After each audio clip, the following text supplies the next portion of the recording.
ফসলের ফল ছিদ্রকারী পোকার এবং তার নিয়ন্ত্রণ। ফসলে যে ফলগুলো হচ্ছে বা আপনার ধরুন লঙ্কা, টমেটো, বেগুন বা আপনার মুগ বা সরিষা, এই সমস্ত যে সমস্ত ফলগুলো বা শুঁটিগুলো হচ্ছে তার ভিতরে যে পোকাগুলো ছিদ্র করে ঢুকে যাচ্ছে এবং ভিতরের কচি অংশগুলো খেয়ে আপনার কিন্তু সাংঘাতিকভাবে ফসলের ক্ষতি করছে। এর ফলে ফলন কমে যাচ্ছে, আপনার ক্ষতির সম্মুখীন হতে হচ্ছে। যার কারণে আমি বলব যে এইগুলো কীভাবে নিয়ন্ত্রণ করবেন।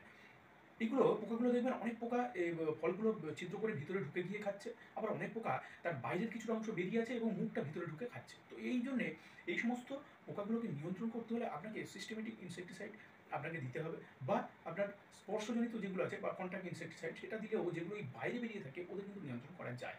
কিন্তু ওভারঅল আপনার কন্ট্রোল করতে হলে আপনি যদি এমামেকটিন বেনজয়েড যদি দেন তাহলে 10 গ্রাম প্রতি লিটার জলে দিয়ে আপনি কিন্তু এই ফল ছিদ্রকারী পোকাগুলো কিন্তু নিয়ন্ত্রণ করতে পারবেন।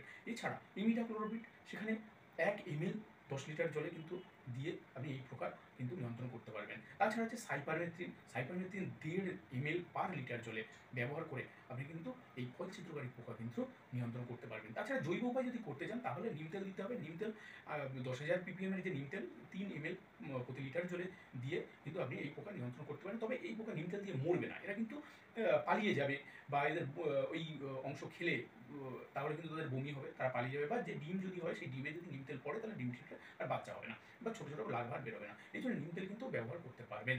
এইভাবে আপনি আপনার ফসল রক্ষা করুন।